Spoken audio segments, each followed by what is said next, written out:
Hi everyone, we've come down into town because why not? Jen decided that she wants to go to the cinema today to see the new Jack Reacher. I've already seen it, but she hasn't, so we're going to have a treat. But this one got a VIP pass. I'm making it up for her today by we're going to the cinema, because we are. I can't take my giant camera because it looks weird, so I've got this little action cam. That's what we're doing today.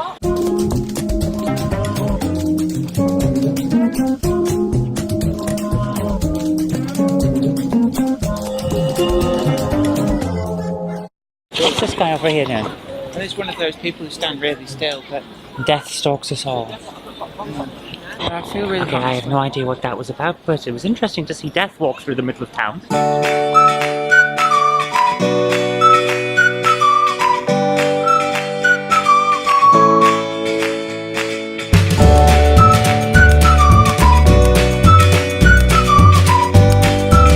Right, so we've been to the film, and yeah, I think it was immensely linear and nothing compared to the original. What do you think, Jen, as someone who's actually read the books? Because I haven't read the books. I've read every single Jack Reacher book that exists, and I will be happily reading the new one when it comes out. And whereas the first film based on the book One Shot, I actually saw the film before I read the book, and whilst you understand that they cut a lot out, they kept a lot of the essence of the book in that film. But this, I didn't recognise a lot of the film from the book, and some of the things that they made up in the film that weren't in the book made it make no sense. Missed the opportunity. The bit especially, hey look, that guy's showing everybody how much of a wanker he is. No doubt I've got the number plate on there. That is just ridiculous. Oh look, it's Twat Boy. He's gone Look again. What an arse. What an absolute arse. So wrap it up. Yes or no for the film? It's an alright Hollywood arse-kicking action type film, but the plot itself seems very messed up, and I suspect that's more down to the fact that I've read the book and know the book quite well, and they kind of went out of the way to not be a faithful adaptation of the book. And if I hadn't read the book, I wonder if I would have enjoyed it a lot more. Hey guys, yesterday's vlog is going up rather late because we just didn't have time yesterday to finish it off. And I wanted to do what I could with the very little footage I was able to take, because I spent a lot of time making a film and I'm still waiting for clearance on that one, so I can't really talk about much of it, but it did take up a lot of time. That's why that video hasn't gone up just yet. It's literally just finished processing, so that's going to go up while I record this. Okay, there you go. It is now uploading in the background, and I am in focus on it. Hello? Yeah, I think I'm in focus. It's hard to tell on the little monitor that's there.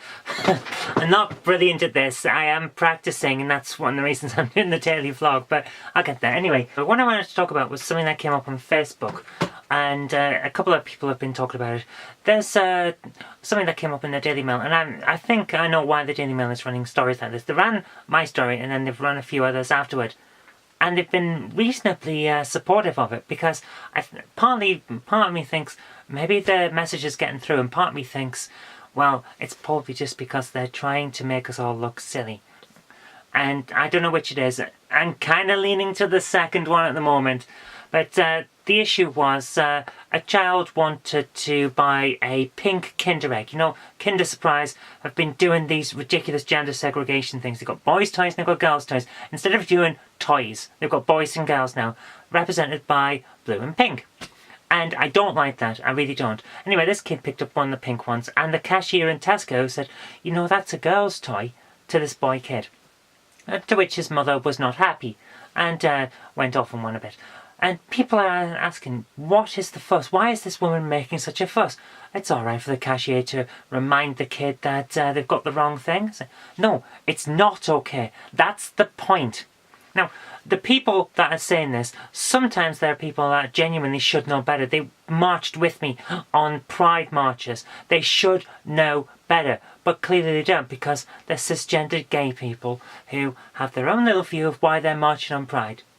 and to hell with everyone else. So I'm actually quite annoyed at the moment. The point of this is that if you allow and just accept people to say, oh, you shouldn't have that because that's for the wrong sex, that's a girl's thing and you're a boy, or that's a boy's thing and you're a girl, what you're doing is sending the message and reinforcing it from a very early age, in the case of children, that it's okay to segregate based on gender. Like, this is what men do, this is what women do. They don't meet, they don't cross. Boys do boy things, girls do girl things. That's not the message you want to be sending to children. Do you see the issue here? Because you say, well, this is for boys, this is for girls, you end up with issues where you have to try and do, oh, can you come in and do this? This is really for girls as well, you know? That's the kind of thing. That's why it's so important to do this. Yeah, sure, you may think it's a bit of a minor non-issue because it's just a Kinder Egg. And yes, it is just a Kinder Egg. But it's a message that goes along with it. And that's the problem. Don't look at the egg. Look at the message that's been sent with the egg. That's the weirdest thing I've had to say for a long time, but get it through your heads. It's not just what you see, it's about what else is going on as well.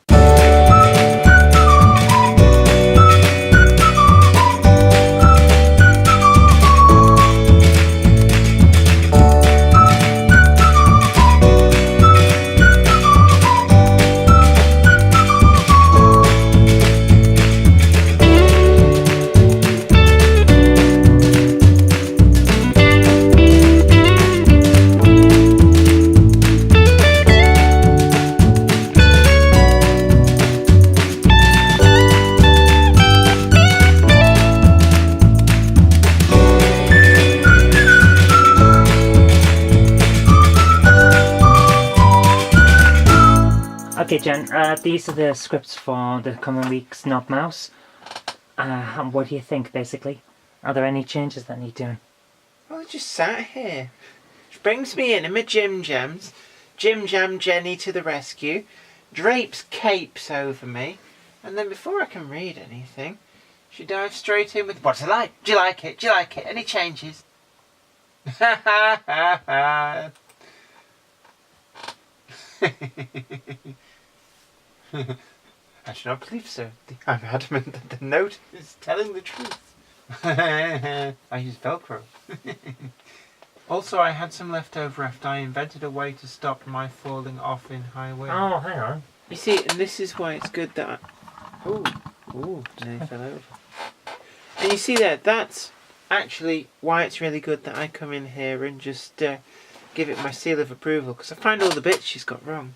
Is that it? I forgot the punchline. I should say, the note lied. You see, this is the best part of the process. I get Jenny here to go through and edit things, then we come up together with things that make it actually funny. And then that makes the comic better. It's the best part of the comic making process. It feels good to have the comics back. I'll get them all written out for the dialogue, get it all tightened up, and Jen goes through it and gives me her impressions. Then I can spend time doing the sketches and the inking over a longer period of time. I don't have to worry about doing every single part of the comic at once. And that way, with less pressure, I get more time to make sure that it's right and that it's funny. And I'm really, really happy to be back at that. Now, we've had a lot of time where it's just been so much pressure to get other things done that I haven't had a chance to do that. But now, we're back in it. Still got all over the house to do, and I'll probably be doing that tomorrow after I've sketched out Knob Mouse. But we're getting there, and that's what counts, and I'm very happy to be back. Anyway, that's really all I've got time for today, so thank you very much, and I'll see you tomorrow.